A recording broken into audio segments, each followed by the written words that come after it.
You know, if I knew that I'd already be halfway to 300 subscribers by the time I made my 200 subscriber special, I probably would have waited until I hit 1,000. But yeah, when I was approaching 200 subscribers not that long ago, I asked people to make suggestions on what I should do to celebrate, and the top comment would be the winner. I honestly expected much worse than doing an Epic Rap Battles of History ranking, but even then, that was such a massive undertaking. There's almost 100 of these things. I had to find a way to exact my revenge on the person who made that comment, so I decided to bring him down with me and call him in to collaborate with me on this one. So let's wind the clocks back to 2000's internet slang and say hello to Pwner. Hello, it's me, Pwner, of the ERB Community Discord server, the free one to join. I'm the uncontested biggest ERB fan of all time, and therefore I got this video to be made, since I have the most amount of knowledge on what was once the biggest web series on YouTube. So yeah, a little bit of history on my relationship with Epic Rap Battles of History, which I'll just refer to as ERB for the remainder of this video. I discovered ERB around the time that Hitler vs. Vader 2 came out. I was about 13 at the time, and for most of middle school going into high school, I was not just a fan, but a super fan. I love these stupid internet videos, and I even followed behind the scenes, diss raps for hire,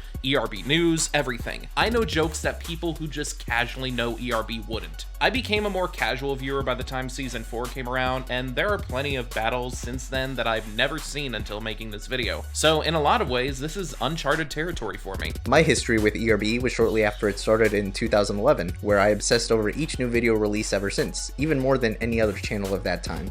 And by the next season, I too discovered the community side of things to follow them more religiously as a superfan. These things were my crack, meaning the Monday show was clearly my weed. Seriously, I wish that side of Peter could return like he briefly did on Blue Sky.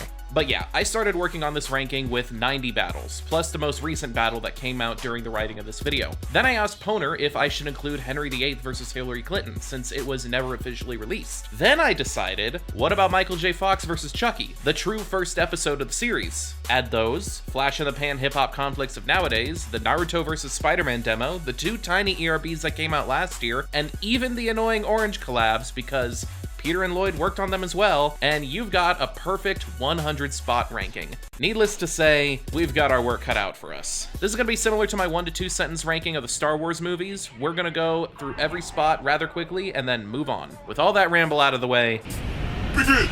I remember being 14, seeing the viewer discretion warning for this battle, and not watching it for a long time because of that. Kinda glad I didn't, because all the sex jokes really made me uncomfortable. It's an absolutely bottom tier battle, but I only saved it from last place because save for 2 lines, they diss the whole time, not very well mind you.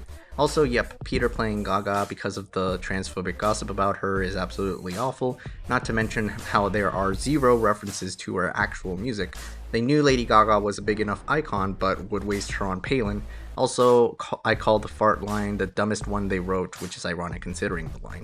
I have no idea how I should feel about them portraying a caricature of a trans person from before and after they transitioned, especially when comparing that transformation to the Hulk. Dumb matchup with nothing noteworthy for writing. They just keep bringing up Japanese things as they do with each foreign character when they run out of things to say, and Spider-Man ought to be in one with Hercules if not Tarzan. This was the hardest battle to watch for this ranking, not just because of how much respect I lost for both Ellen and Oprah, but it's just so bad. I remember hating it when I was a kid in the lunch line in high school. Over the years, I feel there's been less reason to hate on this one like others do, even though it's objectively not good.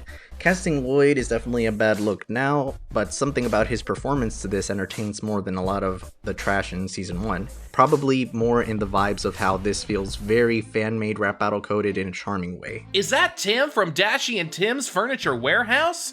Aw, do y'all motherfuckers want some furniture? Anyways, this battle's kind of mid, but it was cool seeing them release a remaster for it a few years ago. Damn, this sucks. I get it. Anyway, Vlad's a cool performance, only held back by the fact that he clearly didn't eat and brings up food every other line. Dracula, meanwhile, needs to reference some other vampire media half the time, and it's so damn slow. The beat is barely there, the backgrounds are the laziest in a long time. Easy to see why this is the worst of season 6. Hearing the Oh No song that's been overused so much on TikTok as an ERB instrumental is so wild. No wonder this one couldn't be released with what they had, because it's a jumbled mess. I still remember Shay being teased on a Monday show with this beat, and the constant belief that Henry VIII was surely coming for season 2, theoretically against Clint Eastwood, who was hinted at. The only good lines were the Church of England line and Bill's saxophone line. Despite how good the Hillary impression was, the rapping itself was lackluster, so it was apparent why they switched her for a different actress later.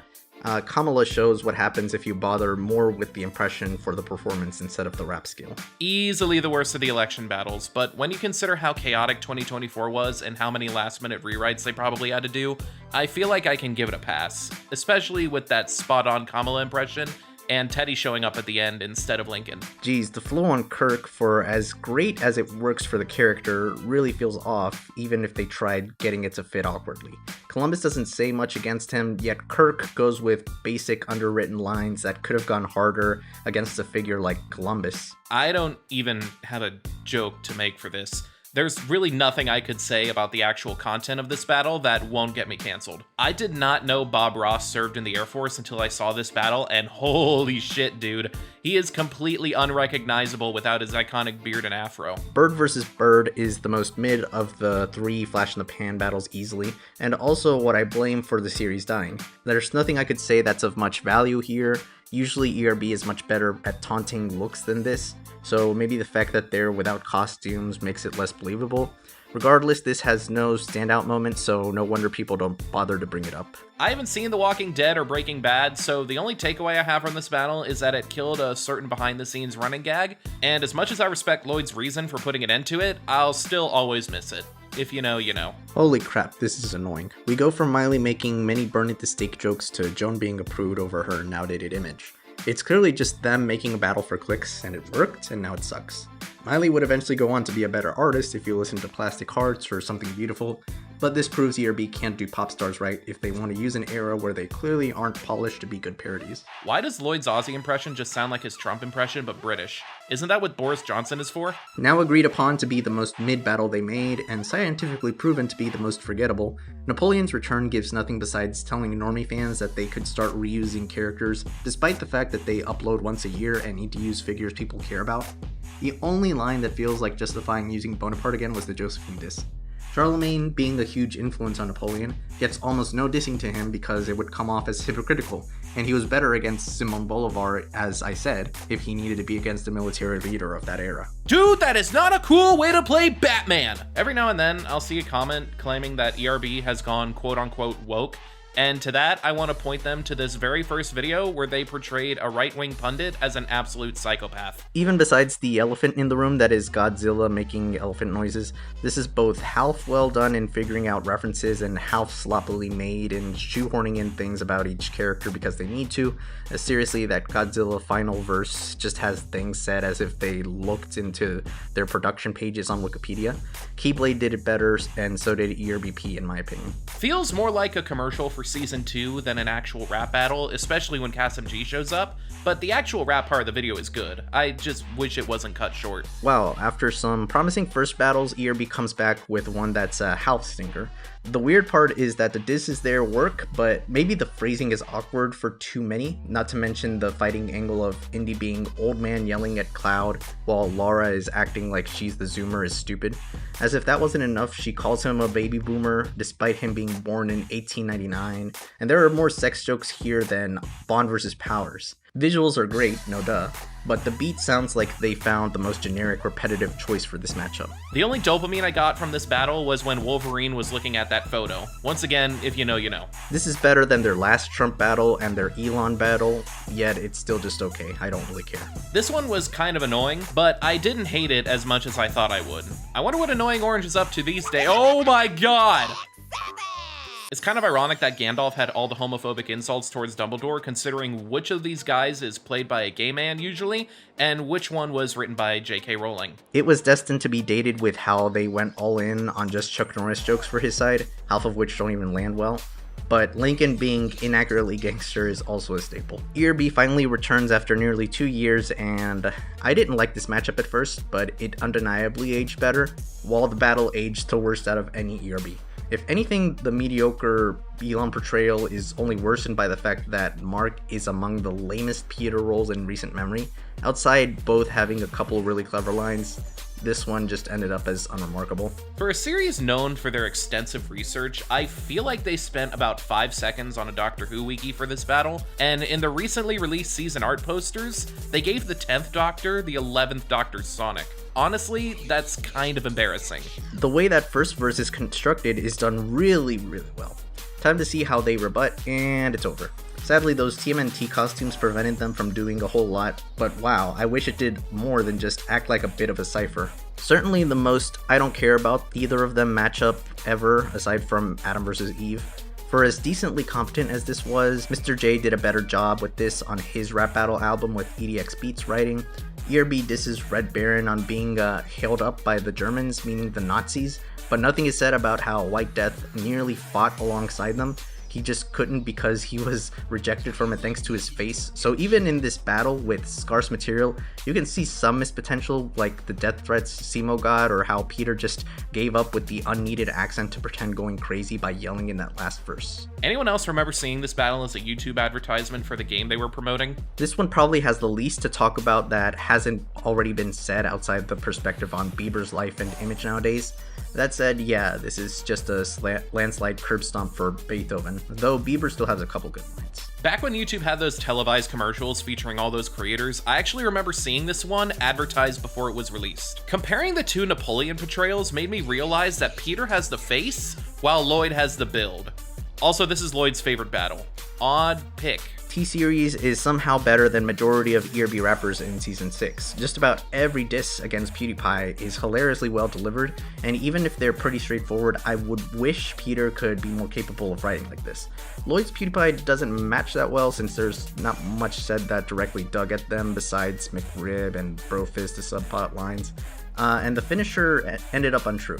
As much as I didn't want the corporation to win, it did in both instances, and I feel Felix just had more votes out of preference for him in the battle, not the lyrics. You know what? I will not stand for this Chris Angel slander. I don't care if the act is edgy, it's still fun to watch. Oh man, what a potential A-tier battle turned sour in a very clear manner.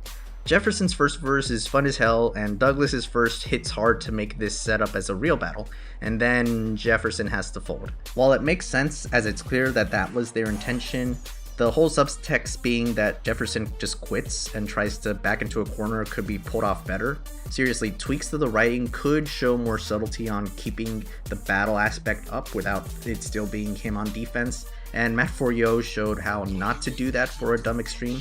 And as for Douglas, his second verse is not as solid, with the flow turning janky and having to bring up things like he's educating the audience instead of letting Thomas really have it. This could have been more of a classic if the second half fixed these flaws. I can't even imagine the restraint it took for them to not include a Ken Bone cameo in this battle. Snoop performs the first verse really well. Then in the second one, it sounds like he stops being a rapper with how behind he is on the beat.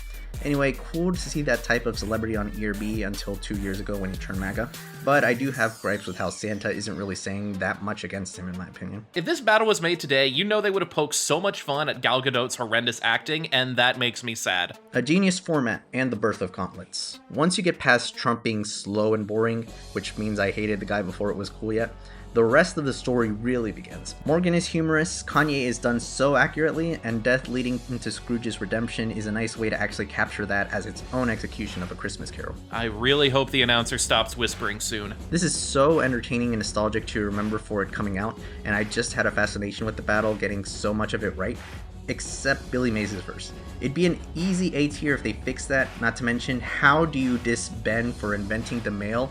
Did Billy Mays forget what his livelihood depends on? I always knew the stomp stomp clap in the instrumental was from We Will Rock You, but I only realized while making this video that the rest of the instrumental is very heavily based on the opening to Innuendo, so that's cool. The beat is so great for this, and this is like an easy B tier, but it really could have been A, even S if they went about the material better.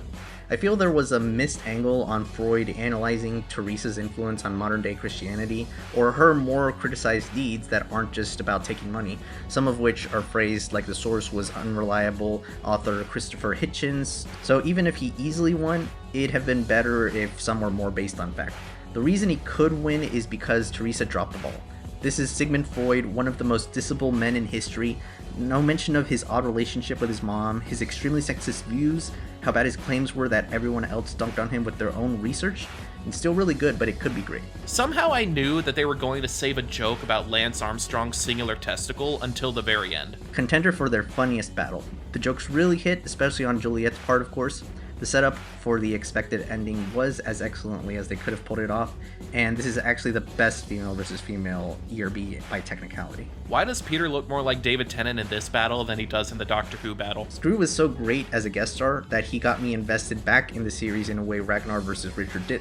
Not to mention, he made this stand out as my favorite of this unfinished season. Lloyd also worked well as Bezos, though surprisingly the fight marker version in Deadpool vs. Peter Griffin felt more amusing in his brief screen time. I may be biased, but watching Tolkien absolutely decimate Martin was so satisfying, since Lord of the Rings is my favorite everything of all time, and I could not care less for Game of Thrones. Sorry guys. I can't believe ERB had Lloyd play the same character for 2 battles in a row. I can respect Peter finally deciding to use Steve Irwin after he initially didn't want 2 years ago, but this as a matchup just doesn't execute it well. Cousteau could have been made interesting too, to maybe justify the matchup, but his brags fall so flat and he can only get 2 good disses on Steve with how saintly he basically was. Seeing Dante as Tesla with Pete's voice makes me wish they got him to play Freddie Mercury instead of Pete.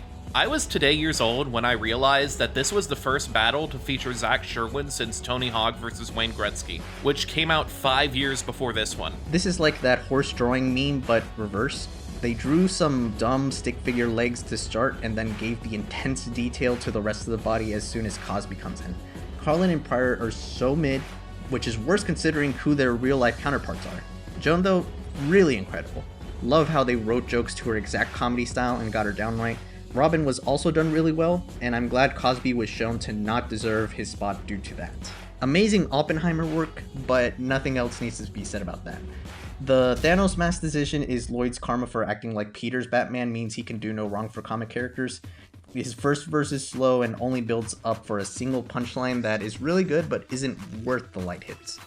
He even compliments his rhymes being somewhat hot, and then after the stupid forced Thanos copter line is the brag about Fortnite. Avengers Endgame came out earlier that year and treated Fortnite like a joke, so why would intergalactic warlord Thanos care about being in a game that would go on to be a crossover for every franchise? I seriously don't get the revisionism on treating the Thanos verses like they weren't that bad, but they were. This is not how you write a smart character in a rap battle, just like people say the same thing about Batman. Marilyn Monroe's last verse in this battle is probably what landed Kimmy Gatewood the role for Hillary Clinton 4 years later. Knowing Rhett and Link's partnership started in Bowie's Creek makes the representing North Carolina part of this battle all the much better. I love how the instrumental for the Mythbusters verses sounds like the theme from the show. Also, I was gonna make a joke about how the guy who played Spangler looks exactly like Harold Ramis, but then I realized it was just Zach Sherwin. I feel this one was easy to get wrong, yet somehow it works for season 1. They make Mr. T very amusing, even if he's hardly saying any truth against Mr. Rogers, since you can't really diss the guy, and the energy they gave Rogers was replicated but never matched for the other 4 PBS show hosts. Did Thor Ragnarok steal the Valkyrie flashback visuals from this battle? Just awesome from how they handled it. I know this wasn't how you can properly characterize either one, but for a battle, playing them out this way just works for me. Also love the flow in Superman's first verse along with some of Goku's disses, especially that finisher. The first 5 participant battle blew my mind as a kid. It just got progressively more and more intense and overwhelming, and then Putin came out with as little energy and enthusiasm as possible. Legendary. This one should be considered a great battle as 2012 and 2016 were, to be honest. The only dumb criticism I see as supposed claims to hold it back are because of no Lincoln. The enlightened centrist fans love to hear both sides bad, recycled again apparently, even though one of them is the Antichrist. Anyway, I'd call it A tier, but it goes off the rails despite Joe's love for trains. The first verses bite hard, but Trump's second verse gets weaker by the end, and Biden is just rambling on when he could have wrapped it up in less lines. Still, I'm glad they handled it this way. Shout out Nostradamus for predicting the matchup. I'm surprised that they knew The Time Machine and Bill and Ted was a parody of the TARDIS, considering how little research these guys put into Doctor Who. I only just now realized while making this video that Blackbeard's background visuals is just Assassin's Creed Black Flag footage, which makes sense since this was a promotional battle for the game. And Edward Kenway can also be seen in the background. Oh my god, the visuals, the pacing, the creativity of it all feels like something out of later ERB, not something out of Season 1. And then Thing 1 and Thing 2 started wrapping and the battle lost a point. Brian Walters plays Ash in a way that works for ERB, yet it still feels like it's not good enough for me. Maybe it's the writing. Everyone says, OMG, Ash has such a devastating finisher, and yes, his final verse is definitely great. But before that, he says a lot of mid. Like, in the second verse, like, seriously, before that, his best line is, when I need a weak verse, I choose you, which is good, but it's hardly as great as the haymakers he has. Likewise, Darwin gets a lot of hype on his finisher in the comments, but it's really not much either, as everyone else points out. At the very least, he has an amazing first verse and Mighty Morphin Michael Vick after that. Still a great battle, but wow, it's a little annoying to deal with Gen 1ers bashing it, while also knowing it is really peak half the time and just average the rest of the time. The superior Peter versus Lloyd battle. I love how Peter looks so different from how he did in the first battle, and Lloyd looks almost exactly the same. I also love how they reuse the old backgrounds. If I had a nickel for rap battles between characters played by Dan Bull and Epic Lloyd, I'd have 2 nickels, which isn't a lot, but it's weird that it happened twice, right? You know, if this battle was done today, there would have been a verse sung by a Covenant Elite done entirely in the language of Blarghonk. Also, Cortana would have had a verse. Once again, Key and Peele know how to deliver. That said, Michael Jordan can't keep up with his interesting first verse that finishes with one of the best written lines, because after that, he never really reaches that height. Meanwhile, Ollie is doing consistent hits, like his fighting style, and he is rapping in the same way that the real-life Ollie would in his spoken word albums. There's so much to like here, but I wish they tweaked it a bit to have less filler so I could love it more. Boba Fett coming out and getting Boba Fetted is my favorite gag that was kinda ruined when he was brought back for his own battle later on. It's almost like foreshadowing for him to get resurrected in his own TV show. I didn't think this needs to be official, but I can't complain much when I did enjoy the flash in the pans writing too. Both sides are fun, but the obvious stinker is how Wendy tried to act like a threat and couldn't sound like one. You think the Shakespeare rap is hard? Try memorizing the equation in Sir Isaac Newton's second verse. Both characters felt done properly, and the beat really rocks. This one just felt hype when it came out for me. Not much else to it. The world records line should have been the final bar. It absolutely won the battle for Gretzky. This is a great ERB that functions as a B-tier Key and Peele sketch. I really wish it and Jordan vs. Ali switch lengths with how much there is to say on Gandhi and MLK, yet it's among the shortest battles they made. Even then, Key and Peele just deliver as both, so glad Lloyd knew them. That Heath Ledger line had my jaw on the floor. Just when I think ERB had their line drawn, they crossed it. But then I remember the Christopher Reeve line in Goku vs. Superman, and yeah, that tracks. For someone they knew would be a trend, they really went all out to properly give Skrillex his due here, and give great references to other electronic artists and attributes that came before or during his time. That said, I still just love the jokes they have Mozart make to make this a top tier for me even now. Something about this just shines through with how each are portrayed and hit hard. ERB really fired on all cylinders here, aside from giving Ramsey that much variety on his disses. Still, it was great enough to have the real Gordon compliment the chef. This is the top of Zach's game to prove himself as being the top of his game with that Alexander verse. Ivan is a great performance from Peter, just that he sadly can only go so far due to the story structure after his first verse. Frederick is fun, but he's been polarizing as of late with how people see him as overrated for saying nothing of note for disses. I just say he's still better than Gorbachev at least. The Pompey joke is overrated within the fandom, but within the battle it's good. Catherine though, she's great. Perfect epic rap battle. Loved it from the day it released. It was the hypest moment I felt from the entire series that I already loved. The star here is Bentley Green holding his own as young MJ, with the already great Peter giving his all to imitate adult MJ right. And of course, Lloyd delivers, mimicking Elvis down correctly. I wish MJ's background wasn't just Shakespeare's again, but besides that, and Elvis needing a few more lines to make it even in covering Jackson's material, it's just amazing. We like to joke about real people who would have agreed to play themselves in ERB, but after Ryan Reynolds showed up in 3 honest trailers as Deadpool, I actually believe he would have done this one. Also, props for Pete for channeling the original Boba Fett voice instead of the clone version. This is the real first episode with how they blew up from a memorable matchup and lines, not to mention it applies several techniques and wit that would become a trademark of the series.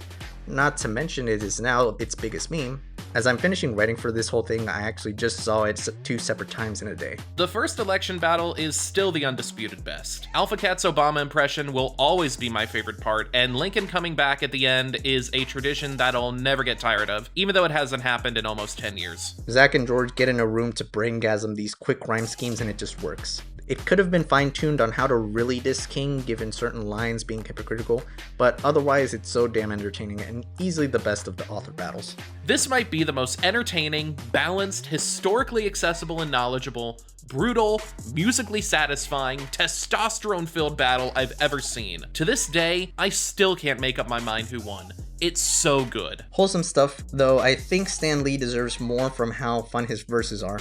Henson is chill, so it makes sense to go this direction with the character, but damn, Disney coming in. I should preface it by saying ERB confirmed on livestream that they weren't making him evil, but rather just massive, and it was an odd position for them. But they never hated working for the company itself, apparently. While I do like the grand gesture it is anyway, it's also pretty much baby's first capitalism criticism. Now this is a return to form, and the last time ERB was actually good. The way this ended up is just a recipe for an instant classic with overdue figures. Goes to show that they really need to write more for people who have a mountain of material that you could write a book on their lives and what they did. You can tell that they had an interest in actual research, even if Ford goes on a decline while Marx just goes harder against him. This battle referenced Always, which is probably most well known at this point for being at the bottom of Schaefer-Ellis's Spielberg ranking 9 years before that video came out. An amazing battle I would bump up like 10 spots if the Luke writing was as tight and cleverly done as the Harry parts. Ignoring who the voice for Harry is, he just cuts hard and goes all in to really feel like he actually has a ton of shit to throw at Luke, even if some was stating the expected. Luke is somehow not as well done, even though a Harry Potter comedy troupe helped made the battle. Oh yeah, but as always, this being a Lego battle by Forrest gives it amazing visuals and details for the backgrounds and characters. At least when I slither in a sister, she isn't mine, ought to be among their top 5 lines. Lloyd coming out and playing Connery Bond is the exact level of respect to a character played by multiple actors that I wish they gave to the Doctor. This was the first battle to truly convince my dad that this series was more clever than he had previously let on. But really, I think it was just because HOW 9000 showed up. I call this a great example of how they have a rapper start out brutally out the gate. I wish we could get more Einstein type writing nowadays. Holy moly, this was a battle. I still love it hard to this day for showing me ERB was the series to get invested to on YouTube. Let me be frank! I slept on this one for a long time, and I regret it. It's genuine gold. It feels like the end game of rap battles. I love at the end when both sides start to argue amongst themselves. This is season finale material, and it is a mid-season battle. Peter calls this what ERB can do at the top of their game, and I agree. Everything was placed amazingly for the concept of a full philosopher's battle. The parallels and conflict work well with each side, and the clever writing stands out with some hilarious jokes to boot.